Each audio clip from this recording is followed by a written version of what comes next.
India کے 8 retire navy officers کو قطر نے سزائے موت کی سزا دی ہے، وہ بھی ایسی آفیسرز جس میں سے کوئی گولڈ میڈلسٹ ہے، کسی کو بھارتیہ پرواسی سامان ملا ہوا ہے، اور ان آفیسرز کو ڈیتھ پینلٹی دے دی گئی ہے۔ یہ چیز کسی بھی ملک کے لیے چھوٹی بات نہیں ہوتی۔ 1916 میں قطر برٹش کے انڈر میں تھا۔ یہ کافی غریب تھا۔ اس ٹائم پر یہ لوگ فشنگ اور پل ٹریڈنگ کرتے تھے۔ جب 1939 آیا تو ان لوگوں کی قسمت بدلنا شروع ہو جاتا ہے۔ یہ وہ ٹائم تھا جب برٹش کے مدد سے دخان جبل ایریا میں آئل ڈسکور ہوا۔ اس وقت قطر کے حالات بہتر ہونا شروع ہوئی۔ پھر 1971 میں برٹشز قطر سے چلے گئے۔ سیم ایئر 1971 قطر میں ایک بڑا جیک پاٹ لگتا ہے۔ یہاں پر گلف ریجن میں نیچرل گیس ڈسکور ہوتا ہے۔ تیل اور گیس کی وجہ سے ان لوگوں کے پاس پیسہ آنا شروع ہو جاتا ہے۔ قطر خود کو انڈیپینڈنٹ کنٹری کی طرح کام چالو کیا اور اپنی سیکیورٹی سنبھال کرنا شروع کی، لیکن قطر پوری ملک کی سیکیورٹی کو سنبھالنا اتنا آسان نہیں تھا۔ پیسہ تو تھا لیکن آبادی بہت کم تھی۔ آج تک قطر کی پاپولیشن 27 لاکھ کے قریب ہے۔ قطر نے اپنی سیکیورٹی کو مضبوط کرنے کے لیے امریکہ سے کانٹریکٹس کیا۔ قطر کا بارڈر والا حصہ سمندر میں ہے۔ جس جگہ پر گیس نکلا ہے وہاں قطر کے بارڈر کا لائم لائٹ ایریا ہے۔ اس جگہ کی سیکیورٹی ہمیشہ پریورٹی پہ رہی ہے۔ اس جگہ سے یوکرین نے گیس کو چوری کرنے کی کوشش کی اور اس کے بارے میں قطر کو پتہ چلا۔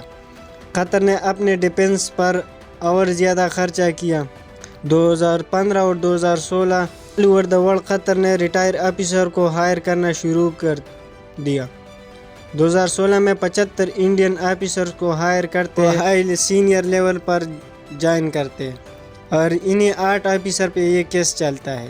یہ جو سارے تھے ان میں سے ٹاپ پہ کمانڈر پرنیندو تیواری جو مینیجنگ ڈائریکٹر ہائر ہوئے تھے۔ ان میں سے باقی 7 جو تھے ان میں سے 3 نیول ڈائریکٹر بنتے ہیں، اور راگیش جو تھا وہ ایز اے سیلر ہائر ہوتا ہے۔ یہ بندے قطر میں بہت ہی اچھے سے کام کرتے ہیں۔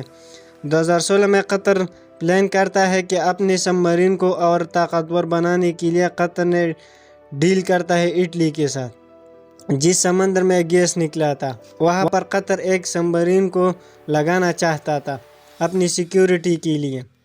17 مئی 2021 میں ایک اسکرین شاٹ لیک ہوتا ہے۔ یہ اسکرین شاٹ کوئی معمولی اسکرین شاٹ نہیں تھا، کیونکہ اٹلی ریموٹ کنٹرول سب مرین جس کے بارے میں باہر ممالک کو پتہ نہیں تھا، یہ قطر اٹلی کے ساتھ ایک سیکرٹ ڈیل کیا تھا۔ یہ جو 8 انڈین آفیسر تھے اس ڈیل کے بارے میں ان کو پتہ تھا۔ یہ جو ڈیل تھی قطر کے لیے ایک بڑی ڈیل تھی، کیونکہ جو عرب ممالک ہے اس پر اسرائیل کا بہت پریشر ہے۔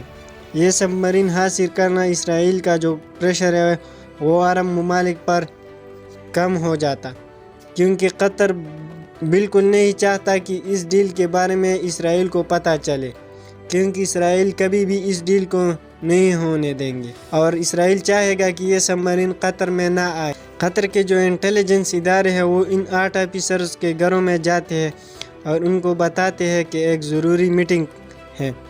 اس میٹنگ کے بہانے ان کو گرفتار کیا جاتا ہے۔ جو 8 آفیسر ہیں یہ سب مرین کے معلومات اسرائیل کو دے دیے ہیں۔ قطر کے انٹیلیجنس اداروں نے یہ بھی بتایا ہے کہ ہمارے پاس ان کے خلاف ثبوت ہیں، اور قطر کے گورنمنٹ نے ان 8 انڈین ریٹائر نیوی آفیسرز کو سزائے موت کی سزا سنائی ہے۔ اگر نریندر مودی قطر جاتے ہیں اور ان سے ریکویسٹ کرتے ہیں کہ یہ 8 ہمارے بندوں کو رہا کر دو تو شاید رہا کر دیں، کیونکہ انڈیا کے قطر کے ساتھ بہت ہی اچھے تعلقات ہیں۔ اگر ویڈیو اچھی لگی ہے تو ویڈیو کو لائک کریں اور چینل کو ضرور سبسکرائب کریں۔